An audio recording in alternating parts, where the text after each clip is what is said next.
Okay, you are on the air. Hey, this is Joe. I'm calling from Niagara University. I gotta say, I gotta call shenanigans on one statement you made. You know, you're talking about, and please excuse me, I only just started to hear your monologues.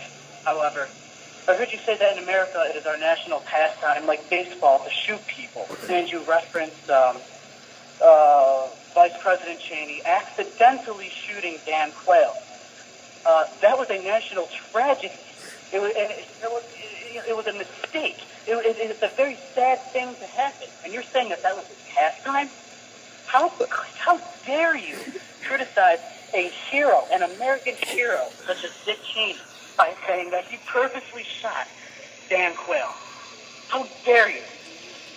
Do you have any response to this? Yeah, I do. And quite frankly, I've always operated on the belief that the reason he shot Dan Quayle is because he accidentally thought he was actually a quail.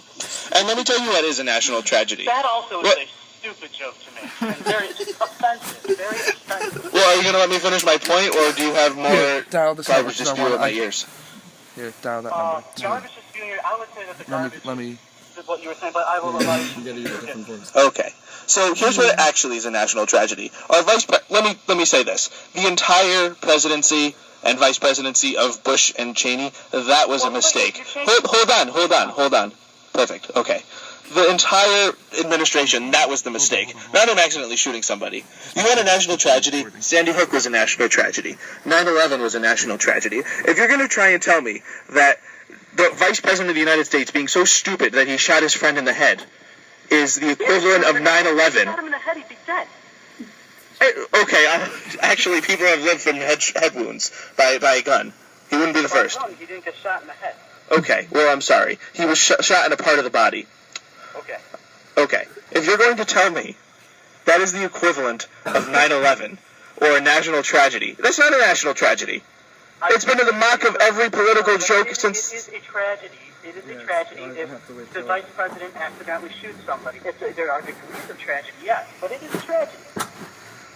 So do you consider the drone strikes that the current president is doing a tragedy?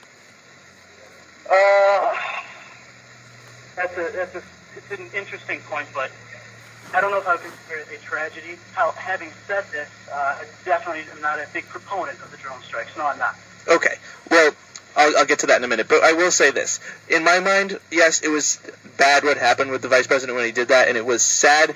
However, the reason I don't, and this is me being honest, the reason I wouldn't classify it as a tragedy is because if you look at something that happened in Boston yesterday, that affected the American people in general, whereas it didn't really have any bearing on people's families other than the family of Dan Quayle.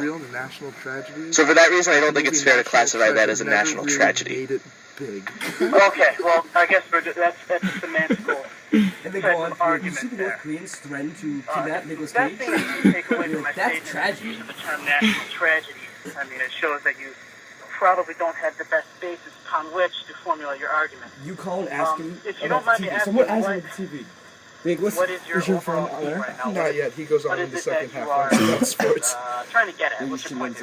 About guns? Yes, about guns. My point about guns is that we've become so, He'll actually become... I guess, comfortable with hearing about on the news, and comfortable is a relative term, but we've become so used to, I guess is a better term. We've become used to hearing about, I mean, just today there was a lockdown at a school in Mississippi, I believe, or maybe I think it was Michigan actually, because somebody had brought a gun on campus. These stories don't get the same amount of attention they used to during Columbine, because we've become... Really? Yes, really. They don't get as much attention unless 20 kids are going to... as much attention. All I've heard about on the news is Sandy Hook Elementary. Because 20 children died. That's a national tragedy. Right? But so what you're telling me that these stories don't get as much attention? Name the last story you heard about a school shooting other than Sandy Hook. But tell me the last school shooting that happened since Sandy Hook.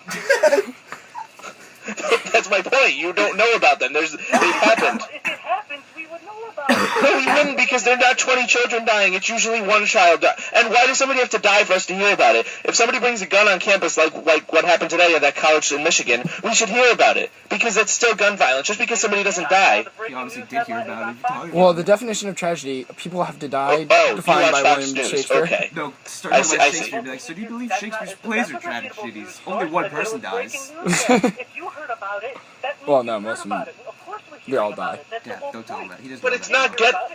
You wouldn't be talking Very about few it right now. minimal people I'm die. talking about it because it doesn't get the publicity from the main news channels Call that it from should. your phone. Okay, Just be Fox like, News, please, breaking news, there make was a that shooting. argument. Guess what? Nico, make I that guarantee argument. you 4 months later, we're not going to be Only a talking couple about it like people we're died. talking about No Sandy less than Hook. 5. Or let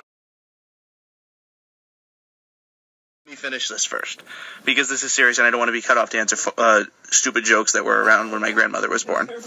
But anyway, I pride myself in the fact that going to CUA, where it's a very bigoted community, a lot of times, I'm not saying everybody, but a lot of times where you don't always feel like you are part of the group here, sometimes, whether it's your sexual orientation, whether it's your race, whether it's your religion, and it's something that I'm not going to tolerate on the show, because, quite frankly, it's disrespectful, and it's not okay. And I also don't want to make it seem as though I'm okay with it by allowing it to happen on the show, because it's not my personality, it's not the way I think, and honestly, I think if you were listening and you were one of the people who called in and made jokes about this, or the Kevin Ware joke, you should probably feel pretty disgusted with yourself, because it's really immature, and I'm not going to do anything. I'm not going to track down your phone number, go find you, and get you arrested for it. Yeah, freedom of speech, and it's also just not worth it to me, because you're a pretty low human being. But that being said, I'm going to move on to things that are a bit more lighthearted, I suppose. I do want to mention a quick thing about it. Immigration. Hold on, we have a phone call. Listen. Okay, we're live on WCUA. How you doing? I actually have a legitimate question. Okay, I'm thank not you. going to troll or anything like that. Recently, not recently, like a month ago, I found out that, and because I myself have one,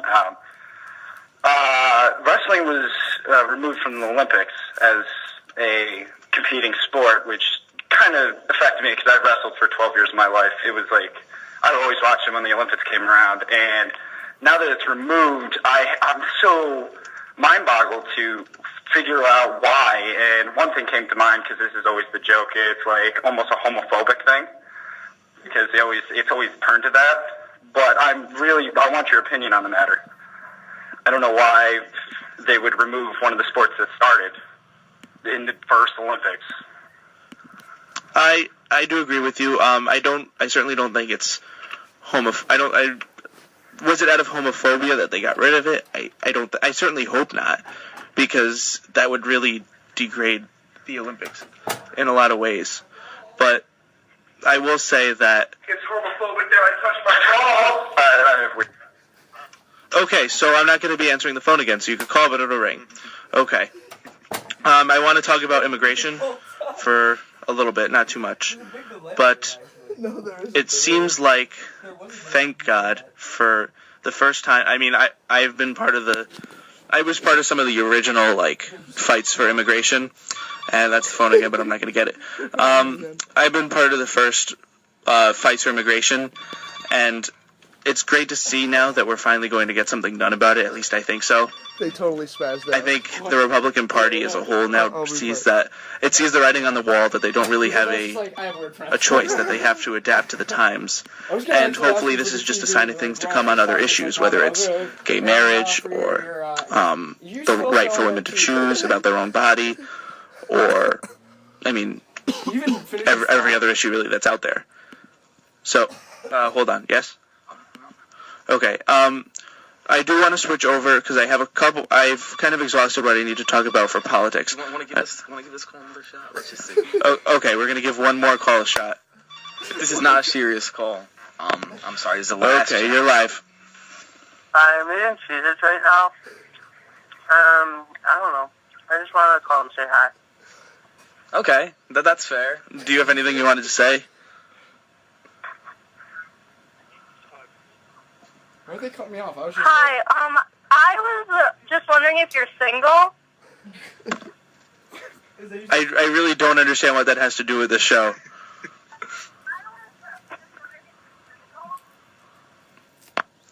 Okay, I'm going to hope that you hang up. Okay.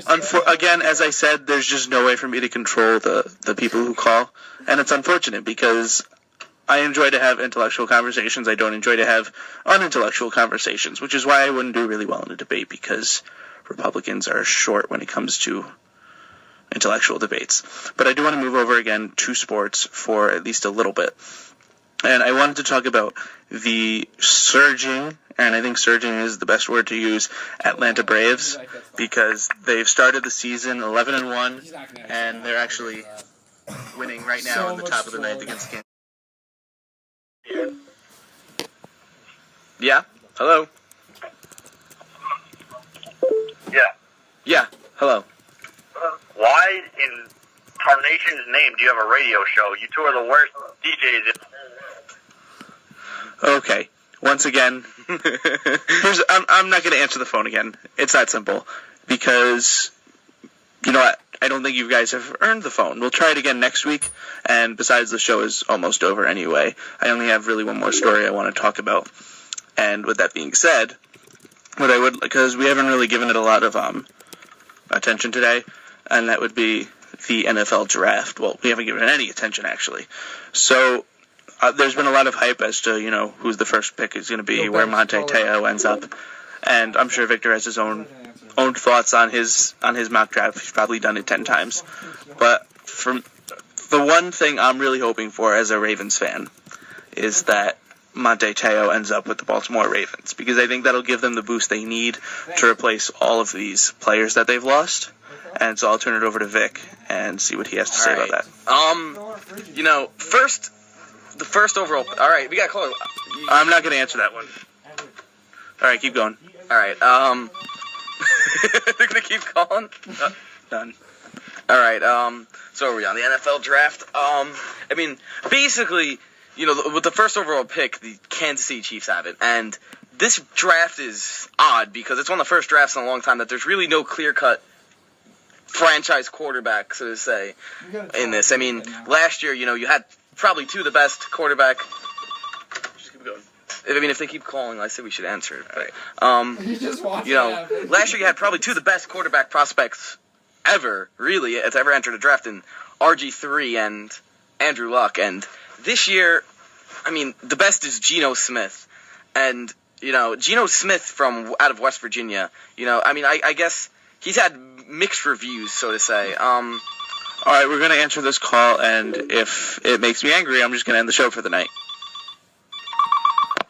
All right, you were on the air. And remember, if you say anything bad... Yeah, I have a question about fantasy football. All right, yeah, awesome. All right, what do you think is an awesome Sacco punishment? Do you think it's licking Rocco's nuts, or do you think... Okay, so we're going to have to go off the air because I'm really not going to listen to this anymore. Oh, my God. And hopefully we'll be back next week, and hopefully you have some more intelligent things that you'd like to share with us. I'm always open to answering the phone as long as what you have to say is intelligent, and that's it for tonight's show. This is Progressively Better. All right, thanks, and have a great week. Also, I'd like to thank everyone. This is my first week here, and I'd like to be here, probably going to be here next week again. I'm going to be one of Chris's official guests, I guess, until I'm kicked off. And until I'm kicked off because all of my friends are calling in and getting me in trouble. So, all right. Have a good night, everyone. All right. Have a good week. What is